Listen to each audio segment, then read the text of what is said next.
নমস্কার, আমি মৌমিতা। আমার কবিতা পাঠ চ্যানেলে আমার সকল শ্রোতা বন্ধু এবং দর্শক বন্ধুকে আন্তরিক শুভকামনা জানিয়ে আজকের গল্প পাঠ শুরু করছি। আজ আমি আপনাদেরকে পড়ে শোনাব আশুতোষ মুখোপাধ্যায়ের লেখা একটি খুব চমৎকার ছোট গল্প। গল্পের নাম শাড়ি। শুনতে থাকুন আজকের গল্প শাড়ি। সেই নতুন বয়সের সময় বিভূতিবাবু প্রেমে পড়েছিলেন, কিন্তু এই 16 বছরেও তার ধকলটা তিনি কাটিয়ে উঠতে পারেননি। অবশ্য বয়স হিসেব করতে গেলে আজও সেটা এমন কিছু পুরনোর দিকে গড়ায়নি। 36-এ তো কতজনই শুরু করে, কিন্তু বস্তুতন্ত্রীও টানা পড়ে নে এই বয়সেই ভদ্রলোক বেশ ঝিমিয়ে পড়েছেন। বাস্তব দুনিয়ায় নিজের দুপায়ে দাঁড়াবার দিকেই মন দিয়েছেন বটে, কিন্তু সেই মনের উপর এখনো মাঝে মাঝে সোয়াযুগগত সেই অনুরাগ ফলের হ্যাঁচকা টান পড়ে। আর তখনই বড়শি গেলা মাছের মতো একটা অস্বস্তির মধ্যে পড়ে যান ভদ্রলোক। একটা ভীরু দুর্বলতা যেন কিছুতেই কাটিয়ে উঠতে পারেন না। তখন পারেন না বলে অনুরাগের বদলে এক এক সময় বেশ রাগই হয় নিজের উপরে, প্রায় মেরুদণ্ডহীন বলে মনে হয় নিজেকে। কিন্তু গোড়ার কথাটুকু আগে শেষ হোক। বিভূতিবাবু প্রেমে পড়েছিলেন 22 বছরের শুরুতে, আর তাতে যবনিকা পড়েছিল 24 বছরের শেষে। পুরোপুরি 3 বছরও নয়। তাছাড়া এমন কিছু হৃদয় বিদারক ব্যাপারও ঘটেনি তখনও। নিজেদের এই বয়সটা চিন্তা করলে আমার ছোটখাটো প্রীতির জালে জড়িয়ে পড়েননি এ আর কজনে হলপ করে বলতে পারেন। তার উপর লিখতে বসে গোড়ায় গলদ। বিভূতিবাবু স্বেচ্ছায় এবং নিজের সাহসে ভর করে প্রেমে পড়েননি, তাকে প্রেমে পড়ানো হয়েছিল। 23-এর বেশ পাস এবং প্রসাধন সত্ত্বেও। সুলতা দেবীর বয়স এখন 33, তখন ছিল 17। বয়সের ভার আর কোনো পথ না পেয়ে এখন কিছুটা অবয়ব পুষ্টির দিকে ঝুঁকেছে, কিন্তু তখন ছিলেন তন্নি এবং চিমচাম। সুলতা দেবী আইয়ে পড়েন তখন, আর বিভূতিবাবু সবে বিয়ে পাশ করে সাহিত্যের আগুনে হাত পোড়াচ্ছেন। হ্যাঁ, বিভূতিবাবু নিজের কাছেই তখন বড় সড়ো না হোক ছোটখাটো একজন সাহিত্যিক হয়ে পড়েছেন। মাসিক, সাপ্তাহিক বা দৈনিকে তখনও পর্যন্ত তার একটাও লেখা ছাপা হয়নি বটে, তবু এই ব্যাপারে সুলতা দেবী তাকে সম্পাদকের দৌড়ে দৌড়ে পাঠিয়েছেন। বিভূতিবাবুর তখন মনে হতো পকেট থেকে কিছু খরচাপত্র করেও যদি কোনো রকমে একটা আধটা লেখা ছাপানো যেত, তাও যায়নি। অবশ্য বিভূতিবাবু ভরসা করে তেমন প্রস্তাবও করেননি কখনো।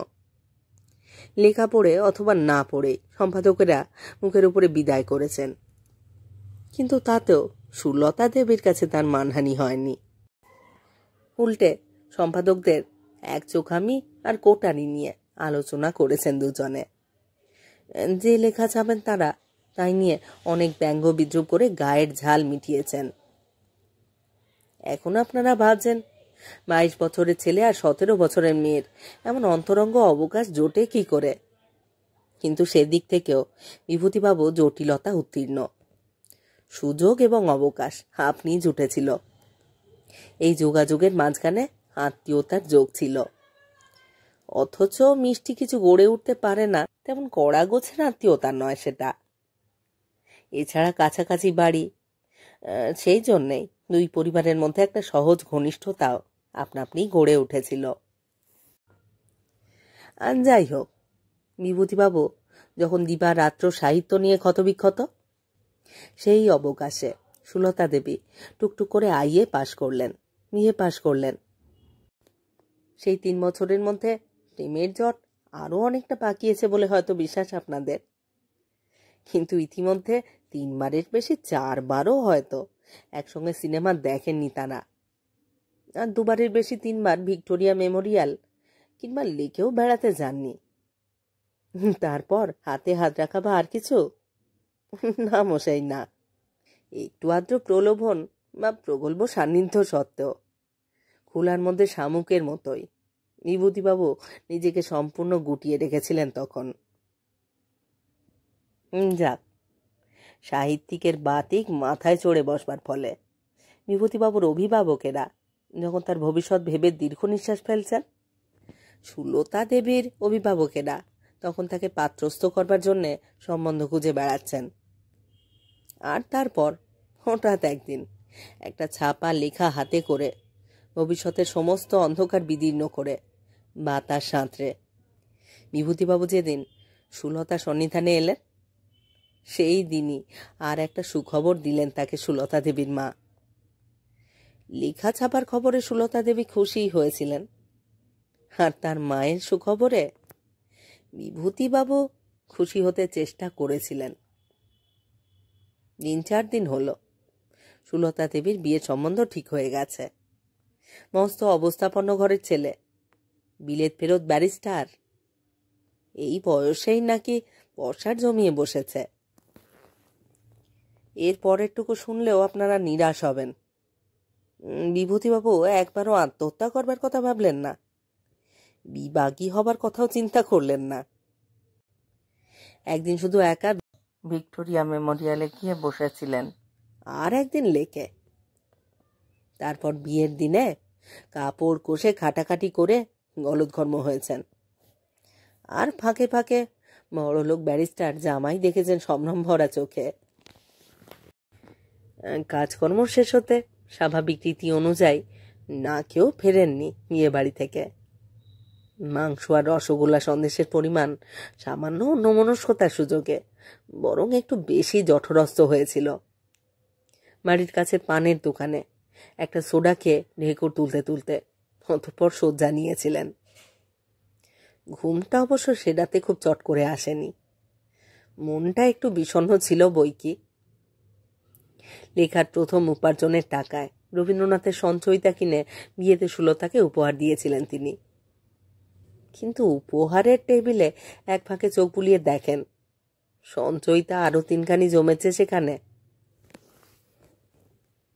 তবে এতদিনে বিভূতিবাবু মোটামুটি গোছে সাহিত্যিক হয়েছেন। ঘষে মেজে নামও একটু যে হয়নি তা নয়, কিন্তু নাম হওয়া আর সাহিত্য রচনায় উপার্জনে অনটন ঠেকিয়ে রাখা দুয়েতে অনেক ফাঁক, বিশেষ করে এই দুর্মূল্যের দিনে। হাঁড়িতে জল ফোটে, দোকানে চাল। একান্নবর্তী পরিবার বলেই যা হোক করে চলে যায়। দাদারা ভালো চাকরি করেন। তারা বিভূতিবাবুর সাহিত্য সাধনা এবং দারিদ্র্য ভূষণ দুই একরকম মেনে নিয়েছেন, আর মেনে নিয়েছে শ্রী বরুণাও। অবশ্য তার মেনে নেওয়াই স্বাভাবিক। স্বাভাবিক 2 কারণে। 1, তার সদা আনন্দপুষ্ট চারিত্রিক গুণ। 2, যেখানে ছিল এবং যেখানে এসেছে তার মধ্যে অনেক তফাৎ। অভাব অনটনে জর্জর উদ্বাস্তু কলোনি জীবন থেকে লেখক বধূ হয়ে শহরের পাকা দালানে উঠে আসাই নয় শুধু, সেখানকার বেআব্রু গণজীবনের আর 5টা আনুষঙ্গিক বিড়ম্বনার মধ্যে পড়ে তার সহজাত হাসি খুশির উৎসটিতে শুকনো টান ধরতে বসেছিল। শেষে এমন দাঁড়িয়েছিল যে ঘর থেকে মাটির উঠোনে নামাই দায়। আশেপাশে উঁকি ঝুঁকি দিচ্ছেই কেউ না কেউ। ওই এক মেয়ে নিয়ে পিতৃগৃহের আপনজনেরা ভাবনায় চিন্তায় আধখানা হতে বসেছিল। আর লজ্জায় সংকোচে বরুণা তখন মরতে পারলেই বাঁচে, কিন্তু কপাল গুনে না মরেই বাঁচল সে। বেঁচে নিজেকে আবার ফিরে পেল। বিভূতিবাবুর সঙ্গে বয়সের তফাৎ বেশ, কিন্তু বরুণার ছেলে মানুষই অন্তর্তুষ্টির জোয়ারে সেই তফাৎ ভেসে গেছে। বকলে হাসে, রাগ করলে হাসে, আর কান্না পেলেও আগে হাসি দিয়ে সেটা চাপতে চেষ্টা করে। বড় ভয়ে ভয়ে বিয়ে করেছিলেন বিভূতিবাবু। দায়িত্বের ভাবনায় করাত ঘুম হয়নি তার, কিন্তু এখন আবার বড় বেশি নিশ্চিন্ত তিনি। এখন অর্থাৎ 2 বছর ধরে 2 বছর হলো তিনি সংসারী হয়েছেন। সুলতা দেবীর কথা কি বিভূতিবাবু গোপন করেছেন বরুণার কাছে? আদৌ না, বরং একটু আধটু বাড়িয়েই বলেছেন। ব্যঞ্জনায় বরং একটু আধটু আতিশয্যই হয়েছিল। আর নৈশসজ্জায় বরুণা বুকের কাছে ঘেঁষে এসে বিস্ফারিত বিস্ময়ে দুই চোখ বড় করে সেই কাহিনী শুনেছে। ওই বিয়ে পা সুলতা দেবী, যার রাজপ্রাসাদের মতো বাড়ি, যার 3খানা গাড়ি, যিনি নিজে এসে গাড়ি করে তাদের বাড়ি নিয়ে গিয়ে খাইয়েছেন, উপহার দিয়েছেন, তারপরে আবার গাড়ি করে বাড়ি পৌঁছে দিয়ে গেছেন। বরুণা যেন রূপকথা শুনেছিল। আনন্দে আর স্বামীর প্রতি শ্রদ্ধায় তার প্রায় কান্না পাচ্ছিল। তার বদলে সুলতা দেবী এই বাড়িতে বউ হয়ে এলে তার যে ওই বাড়ি গাড়ি কিছুই থাকতো না, সেই কথা একবারও মনে হয়নি। শুধু ভেবেছে কে আসতে পারতো আর কে এসেছে। ভেবেছে তার এই বক্ষলগ্ন মানুষটির কত বড় হৃদয় হলে অত বড় না পাওয়ার পরেও তার মতো একটা মুখ্য মেয়েকে এমন সহজ উদারতায় ঘরে আনতে পেরেছে। আর নতুন করে ভেবেছে সুলতা দেবী পর্যন্ত এত খাতির করেন যাকে, তিনি কত বড় সাহিত্যিক না জানি। না হোক টাকা, সাহিত্যিকেরা গরিবই হয়। খাতির অবশ্য সুলতা দেবী বিভূতিবাবুকে বরাবরই করতেন এবং এখনও করেন। গত প্রায় 12 বছর ধরে এই খাতিরের ধকলটাই যা হোক করে সামলে আসছেন বিভূতিবাবু। বড়লোকের বাড়িতে ফাংশন বা পার্টি কিছু না কিছু একটা লেগেই আছে, আর প্রতি ব্যাপারে ডাক পড়বেই বিভূতিবাবুর। সমাদরও কম হয় না সেখানে। ব্যারিস্টার স্বামীর বান্ধবী, বন্ধু এবং বন্ধুদের স্ত্রীদের কাছে একজন হোমরা চোমরা সাহিত্যিক হিসেবেই পরিচয় দেওয়া হয় তার। তারা তার নাম শুনে থাকুন বা না থাকুন, আলাপে সৌভাগ্য জ্ঞাপনে ত্রুটি করেন না। বিভূতিবাবুর কেমন একটা ধারণা, আধুনিকতার ব্যাপারে প্রাক বিবাহ জীবনে সুলতা দেবীও যে একেবারে গ্রাম্য ধরনের নিরামিষ ছিলেন না স্বামীর কাছে এবং তার বান্ধবী এবং বন্ধু পত্নীদের কাছে, সেটা প্রমাণ করবার জন্যে প্রতি ব্যাপারে তাকে অমন সাদর অভ্যর্থনায় ডেকে নেওয়া হয়। আর ডাকারও অসুবিধে নেই কিছু। বাড়িতে ইন্স্যুরেন্স কোম্পানির চাকুরে দাদার একটা টেলিফোন আছে। বৌদিরা টিপনি কাটেন, ডাক এসেছে গো, যাও। বরুণাকে বিয়ে করে নিয়ে আসবার পরে প্রথম প্রথম বলেছেন, এবারে কিন্তু টেলিফোনের তলবটা একটু কমাতে বলে দিও, নইলে এদিকে আবার কি গন্ডগোল বাঁধে ঠিক কি। টেলিফোনও কমেনি, গন্ডগোলও বাঁধেনি। কিন্তু বিভূতিবাবু একদা যে পরিবেশে সুলতা দেবীকে পেয়েছিলেন, সেটা আজ নিছক স্মৃতির সঞ্চয়। এখন ডাক আসে এবং যেতে হয় বলেই অস্বস্তি। সেখানকার চোখ ধাঁধানো প্রাচুর্যের মধ্যে নিজেকে ভয়ানক বেমানান মনে হয় বিভূতিবাবুর। যতই ফিটফাট হয়ে যান, যতই বড় ফুলের তোড়াই উপহার দিন না কেন, অথবা সাধ্যের বাইরে যত দামি উপহারই নিয়ে হাজির হন না কেন, ভিতরে ভিতরে সারাক্ষণই যেন মিয়ে থাকেন। মুখে সহজ হাসিটুকু ধরে রাখবার চেষ্টায় ভিতরে ভিতরে ক্লান্ত হয়ে পড়েন। যে কোনো ছোটখাটো উৎসবে বা পার্টিতে প্রতি মিনিটে যে টাকা খরচ হয় সেখানে, বিভূতিবাবু গোটা মাসে সে টাকা রোজগার করেন কিনা সন্দেহ। শুধু তিনি ছাড়া আর যারাই আসেন সেখানে সবাই প্রায় একই দলের লোক। ওই রকম পরিবেশে বিভূতিবাবু খাপ খাবেন কি করে? অনেকবার মনে মনে স্থির করেছেন তিনি, এই শেষ, আর নয়। যা হোক একটা কিছু অজুহাত দেখিয়ে কাটান নেবেন। এমনকি ডাক আসছে মনে মনে প্রস্তুত হয়েই টেলিফোন ধরেছেন গিয়ে, কিন্তু শেষ পর্যন্ত পেরে ওঠেননি, ইচ্ছে সত্ত্বেও পারেননি। টেলিফোন ছেড়ে দিয়ে ভেবেছেন, না গেলেই হবে, পরে যা হোক কিছু বলে দিলেই হবে। বার কতক না গেলেই শেষে আর ডাক আসবে না। কিন্তু নির্দিষ্ট দিনটি এলেই শেষ পর্যন্ত না গিয়ে পারেন না। ইচ্ছে থাক বা না থাক, যেতেই হয়। বিভূতিবাবু নিজেই অবাক হয়ে যান এবং ভাবেন কেন এমন হয়। বরুণা আসবার পরে এই 2 বছরের মধ্যে এ পর্যন্ত 4 বার নেমন্তন্ন হয়েছে তার। একবার নববধূ বরুণার অভ্যর্থনায়, আর বাকি 3 বার শুধু বিভূতিবাবুর। আগে যেমন হতো। শেষের 2 বার বিভূতিবাবু যথার্থই যাবেন না স্থির করেছিলেন, কিন্তু শুনে বরুণাই উল্টে 2 কপালে চোখ তুলেছে। ও মা, সুলতাদি নেমন্তন্ন করেছেন, যাবে না কি গো? এমন মর্যাদা অবহেলা করবার কথা বরুণা ভাবতেও পারে না। নিজেই সাগ্রহে জামা কাপড় কেচে কলব লাগিয়ে ইস্ত্রি করে দিয়েছে। আর শুধু তাই নয়, উপহারের খরচটাও প্রায় 3 ভাগই বাঁচিয়েছে বরুণা। চমৎকার সেলাই করতে পারে সে। কলোনি জীবনে তার সেলাই এবং এমব্রয়ডারি ডিপ্লোমা কোনো কাজে লাগেনি, কিন্তু এই ব্যাপারে লেগেছে। একবার রুমাল করে দিয়েছে 4টে, দ্বিতীয়বারে টেবিল ক্লথ। আর সেই টেবিল ক্লথ দর্শনীয় সামগ্রী হয়ে উঠেছিল 8-10 রকমের দামি উপহারের মধ্যেও। একটা বড় রকমের ওলট পালট হয়ে গেল ঠিক 12 বছরের মাথায়। আর তার মূলে 1খানা শাড়ি। এই শাড়ি প্রসঙ্গে আবার 2-4টে কথা বলে নেওয়া দরকার। মোটামুটি ভালো শাড়ি বরুণার একেবারে যে নেই তা নয়, 2-3 খানাই আছে। সে কটা বিভূতিবাবুর টাকায় না হোক, বিয়ের দৌলতেই হয়েছে। কিন্তু বড় পরিবারের আর সব জায়গাদের বিয়ে পৈতে পালা পার্বণে নেমন্তন্ন তো লেগেই আছে। জায়দের মতে ঘুরিয়ে ফিরিয়ে ওই এক শাড়ি পরে কবার জায়গায় যাওয়া যায়। তাছাড়া নিজেরা মনের সাথে সেজেগুজে যাবেন, আর একজনের অন্যরকম হবে, তাই বা কেমন করে হয়? জায়দের মধ্যে বরুণাই ছোট সকলের।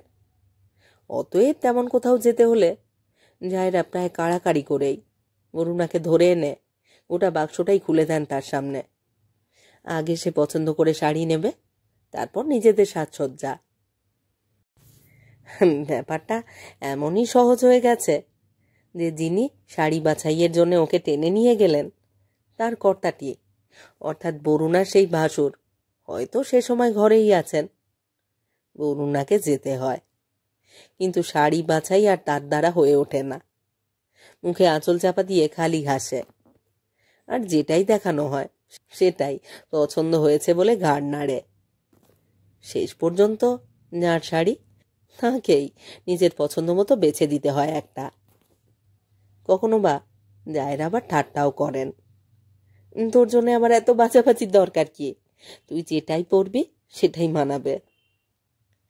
সত্যি কথা, সে যা পরে তাই মানায়, আর তাই মানায় বলেই হয়তো নিজের ভালো শাড়িখানা তাকে পরিয়ে মানানোর একটুখানি আগ্রহ সব জায়েরই।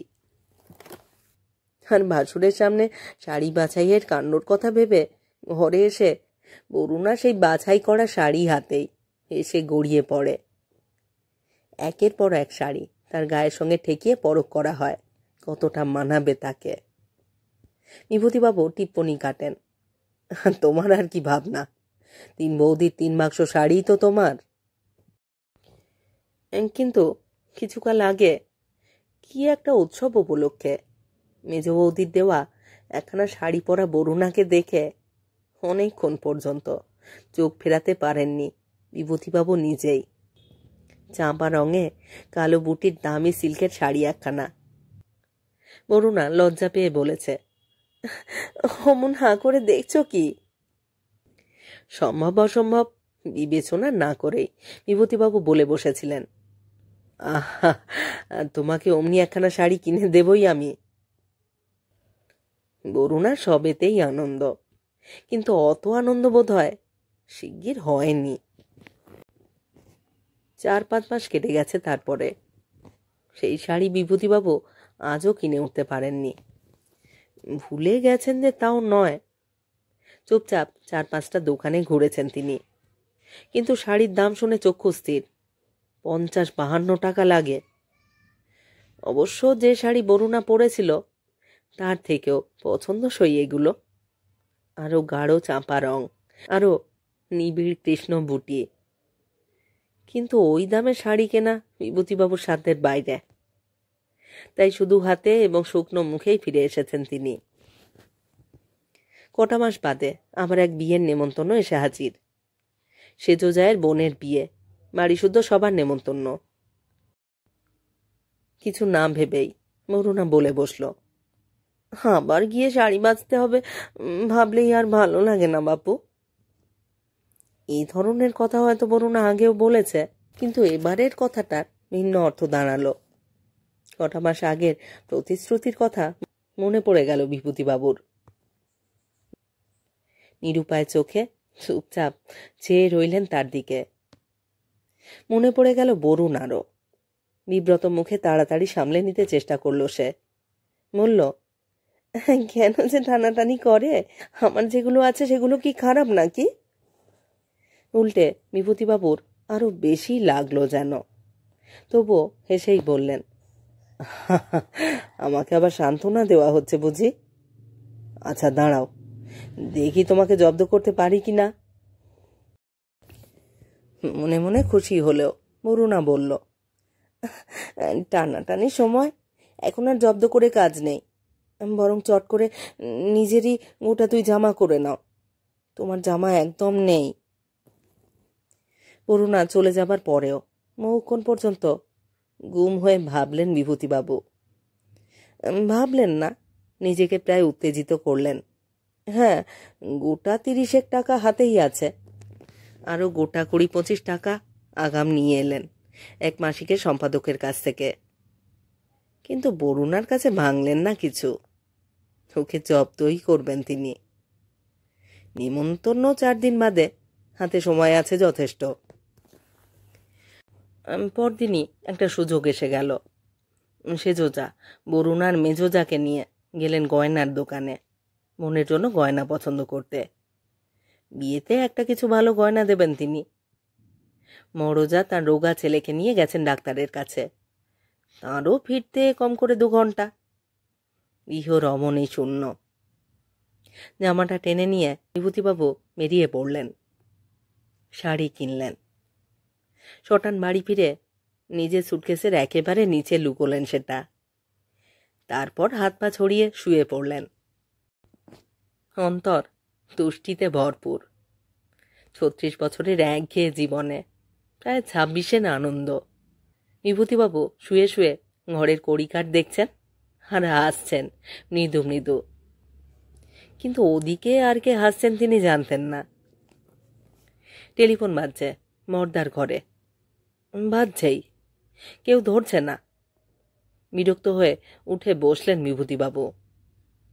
তারপর খেয়াল হলো ছেলেরা সব নিচে, বউয়েরা কেউ বাড়ি নেই। টেলিফোন ধরবে কে? সাড়া দিয়েই যেন মস্ত এক ধাক্কা খেলেন বিভূতিবাবু। হ্যালো? হ্যাঁ হ্যালো? হ্যাঁ, টেলিফোন তাঁরই, এবং যিনি করে থাকেন তিনিই করেছেন।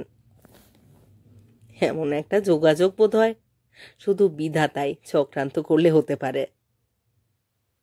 সুলতা দেবীর বক্তব্য, তাদের বিয়ের ঠিক 1 যুগ পূর্ণ হতে চলল। অতএব বন্ধু আর শুভার্থীজনের বায়না, বিয়ের এই 12 বার্ষিকীটি অন্যান্য বারের মতো হলে চলবে না, বড়সড় ব্যাপার কিছু করতে হবে। আচ্ছা, কি অন্যায় আবদার বলুন তো? বড় ব্যাপার আর কি করব? মিহি অনুযোগের জবাবে এধার থেকে বিভূতিবাবু চেষ্টা করলেন একটুখানি হাসতে। ভিতরে ঘেমে উঠেছেন প্রায়। বললেন, তুমি যা করো সে তো বড় ব্যাপারই হয়। হ্যাঁ, ওই রকম হলেই হয়েছে। আমার বলে কি জানেন, ওই দিনটা নাকি একটা বিয়ের দিন। নতুন করে আবার নাকি ওরা আমাদের। হাসির উচ্ছ্বাসে কথাটা শেষ করতে পারলেন না সুলতা দেবী। এদিক থেকে হাসছেন, অর্থাৎ গলা দিয়ে হাসি সূচক শব্দ বার করেছেন বিভূতিবাবুও। দিনটা বিয়ের দিন শুনে একটু যেন আশার আলো দেখতে পাচ্ছেন তিনি। অতঃপর সুলতা দেবী এই উপলক্ষে বরুণা এবং তাকে দুজনকে নেমন্তন্ন করলেন। কবে বলো তো? শনিবার, মানে পরশুর পর দিন? ভোরাতি মন্দ এবার। সেদিন যে আমাদের আবার এক বিয়ের নেমন্তন্ন। ওদিকের কণ্ঠস্বর যেন একটু থমকে গেল। কার বিয়ে? সেজ বৌদির বোনের। সুলতা দেবী যেন একটু নিশ্চিন্ত হলেন। মৃদু ঝংকার দিয়ে বললেন, সেজ বৌদির বোনের বিয়ে? সেজ বৌদির বোনের বিয়েতে আপনার না গেলেও চলবে। বরুণাকে না হয় ওখানে পাঠান। আর তাছাড়া বাড়ির আর সবাই তো যাচ্ছেনই, আপনি এখানেই আসবেন। কথা দেওয়া হয়ে গেছে জানিয়ে তবু একটু আদ্র ইতস্তত করেছেন বিভূতিবাবু, কিন্তু নিষ্ফল। সুলতা দেবীর এক কথা, আসতে হবে, আসতেই হবে, নইলে ভয়ানক রাগ করবো কিন্তু। ঘরে ফিরে এসে এবার সত্যি সত্যি শয্যা নিলেন বিভূতিবাবু। প্রথমেই স্থির করলেন যাবেন না, কিছুতেই যাবেন না।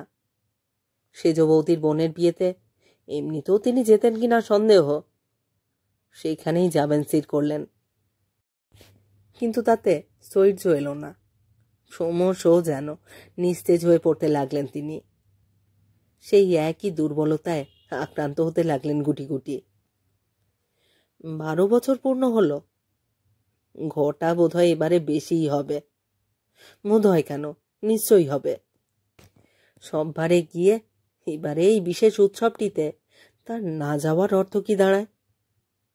না গেলে সুলতা দেবী প্রথমে অবাক হবেন, তারপর তার আর্থিক অসঙ্গতির কথাই হয়তো ভাববেন। দু জায়গার দুটো খরচ জুগিয়ে ওঠা গেল না বলেই হয়তো আশা হলো না। বিবাহবার্ষিকীর যুগোৎসবে ফুলের তোড়া বা রুমাল টেবিল ক্লথ নিয়ে সেখানে হাজির হতে পারেন না বিভূতিবাবু। কত লোক কত কি নিয়ে যাবে ঠিক নেই। তাছাড়া এই না যাওয়ার ফলে অভিজাত পরিবেশে নিজেকে সহজভাবে মানিয়ে নিতে না পারার দুর্বলতাটাই হয়তো সুলতা দেবীর কাছে ধরা পড়ে যাবে। কারণ সুলতা দেবী জানিয়ে রেখেছেন এবারের ব্যাপারটা বড়সড় ব্যাপার। অস্বস্তি বাড়তেই লাগলো বিভূতিবাবুর। দুর্বলতা ঝেড়ে ফেলবার জন্য নিজের সঙ্গে যুঝলেন তিনি। কিন্তু এই 12 বছরের ধাক্কা এসে সুলতা দেবী ওরকম কিছু ভাবতে পারেন ভাবতেও পুরুষ আকারে ঘা লাগে। একটাই মাত্র উপায় আছে, হ্যাঁ, তার সুটকেসে। কিন্তু সেই উপায়টার কথা চিন্তা করতেও বুকের ভিতরটা টনটনিয়ে উঠছে বিভূতিবাবুর। প্রথমে ভাবলেন অসম্ভব, তারপর সেই ভাবনাটাই আবার সম্ভবের রাস্তা ধরে মগজের মধ্যে ঘুরপাক খেতে থাকল। যাতনা সত্ত্বেও আর কোনো পথ দেখতে পেলেন না তিনি। অগত্যা তিনি সুটকেসের বস্তুটিকে কেন্দ্র করেই মন স্থির করতে লাগলেন। বরাতে নেই বরুণার, তিনি আর কি করবেন, তিনি নিরুপায়। কিন্তু মনটা বেদনা ভারাক্রান্ত হয়েই রইল। আর শুধু তাই নয়, গোপনতার দরুন একটা অস্বস্তির গ্লানি। বরুণার দিকে মুখ তুলে তাকাতেও সংকোচ। লেখার ব্যস্ততায় পরপর 2 দিন নিজেকে আড়াল করে রাখলেন বিভূতিবাবু। অস্বস্তি আরো বেড়েছে বই কমেনি। নিজের দুর্বলতার দরুন অসহিষ্ণু ক্ষোভে মেজাজও রুক্ষ হয়ে উঠেছে একটু। 3 তলার একটা চিলেকোঠায় মাদুরের উপরে জল চৌকি পেতে নিরিবিলিতে বসে লেখেন তিনি। বরুণা রাত্রিতে বিয়ের নেমন্তন্নের কথা স্মরণ করিয়ে দিতে এলে সাব জবাব দিলেন তার যাওয়া সম্ভব নয়, রাত্রিতে অন্য একটা ফাংশনে যেতে হবে তাকে। বরুণা অবাক, বারে বলনি তো কিছু। লেখায় নিবিষ্ট চিত্ত বিভূতিবাবু। ঠিক আছে ঠিক আছে, তোমার ভাবনা ভাবুকে যাও, এখন বিরক্ত করো না। তার গোমরা মুখানার দিকে চেয়ে অরুণার হঠাৎ হাসি পেয়ে যেতেই দৌড়ে পালালো সেখান থেকে। অপরাহ্নে সেজ বৌদি এসেও জানালেন তারা সব বিকেলের দিকেই যাবেন। দেওর যেতে পারছেন না বলে একটু দুঃখও করে গেলেন তিনি। কাগজের উপরে হাঁকি বুকিও করেছেন বিভূতিবাবু। বরুণা বিকেলে যাচ্ছে শুনে একটু নিশ্চিন্ত হওয়ার কথা, কিন্তু তার বদলে বিষণ্ণতায় ভিতরটা যেন আবারও নতুন করে ভারী হয়ে উঠতে থাকলো। যাবার আগে বরুণা আবারও একবার আসবে নিশ্চয়। একাগ্র তন্ময়তায় তাড়াতাড়ি লেখার দিকে ঝুঁকলেন বিভূতিবাবু। মাথা তখন জল চৌকিতে এসে ঠেকেছে প্রায়। কোনো দিকে তাকাবার অবকাশ নেই তার, কিন্তু তাকাতে হলো। উচ্ছ্বসিত হাসির দমকে বেশ হকচকিয়ে গিয়েই মুখ তুলে তাকাতে হলো তাকে। নির্বাক বিমূঢ় পরক্ষণে হাসি সামলাতে না পেরে সাজ পোশাক শুদ্ধ বরুণা বিভূতিবাবুর গা ঘেঁষে সেই মাদুরের উপরেই বসে পড়ল একেবারে। তারপর মুখে রুমাল চাপা দিয়ে ফুলে ফুলে হাসতে লাগলো আবারও। বিস্ফারিত নেত্রে চেয়ে দেখছেন বিভূতিবাবু। বরুণার পরনে দুদিন আগের কেনা সেই চাঁপা রঙা কালো বুটির সিল্কের শাড়ি। হাসির দমকে টকটকে লাল হয়ে উঠেছে বরুণার সমস্ত মুখ। সামলে নিয়ে বলল, এই জব্দ করবার জন্যে দুদিন এভাবে কাটালে বুঝি তুমি? ধুতি পাঞ্জাবি ঠিক ঠিক আছে কিনা দেখবার জন্য সুটকেস খুলে আমি তো বিভূতিবাবু তখনও প্রায় হাঁ করেই দেখছেন তাকে। এমন সুন্দর আর এমন লোভনীয় আর কখনো যেন দেখেননি। এই দুদিনের এত গ্লানি, এত অস্বস্তি, আর 12 বছরের আষ্টে পৃষ্ঠে জড়ানো ব্যাধির মতো এক দুর্লঙ্ঘ দুর্বলতা যেন নিঃশেষে মিলিয়ে যাচ্ছে। খুশিতে আনন্দে ভরপুর বরুণা তর্জন করে উঠল, দেখছো কি অমন করে? তুমি তো জানতেও না বিকেলে যাচ্ছি। কিছু যে বলনি। দিদিদের দেওয়া একটা শাড়ি পরেই চলে যেতাম। এমন নিটোল, এমন উদ্বেগশূন্য আনন্দ বিভূতিবাবু জীবনে আর কি কখনো উপলব্ধি করেছেন? দু চোখ ফেরাতে পারছেন না তখনও। জগতে কে কি ভাববে না ভাববে যেন আর কিছুই আসে যায় না। এই ভরা 36-এও লঘুপক্ষ বিহঙ্গের মতোই ভিতরটা হালকা হয়ে গেছে একেবারে। বড় রকমের একটা শান্তির নিঃশ্বাস ফেলে জবাব দিলেন, চলে গেলে ডবল জব্দ হতাম, কিন্তু এক্ষুনি যাওয়া হচ্ছে না তোমার। সেজ বৌদিকে বলে দাও তুমি আমার সঙ্গেই যাবে।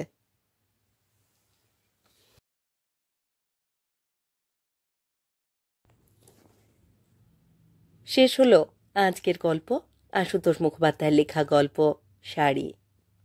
খুব সুন্দর একটি গল্প।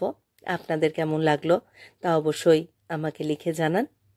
আপনাদের মতামত জানবার অপেক্ষায় রইলাম। আমার কবিতা পাঠ চ্যানেলে যারা আমার পুরো গল্প পাঠ শুনছেন এবং যারা নিয়মিত কমেন্ট করে আমাকে উৎসাহিত করছেন, তাদের জানাই আমার আন্তরিক ধন্যবাদ। আর যারা নতুন আসছেন, যারা এখনও আমার কবিতা পাঠ চ্যানেলটি সাবস্ক্রাইব করেননি, তাদের অনুরোধ সাবস্ক্রাইব করে সাথে থাকার। যদি আমার গল্প পাঠ এবং নির্বাচন আপনাদের ভালো লাগে, অবশ্যই একটি লাইক করবেন এবং গল্পগুলিকে আপনাদের প্রিয়জনের মধ্যে শেয়ার করবার অনুরোধ রইল। আশুতোষ মুখোপাধ্যায়ের আরও অনেক সুন্দর সুন্দর গল্প আমি আমার চ্যানেলে পড়েছি। যদি না শোনা হয়ে থাকে অবশ্যই শুনে দেখবেন, আর শুনলে মতামত জানাতে ভুলবেন না। সবাই ভালো থাকুন আর থাকুন পরের গল্পের অপেক্ষায়।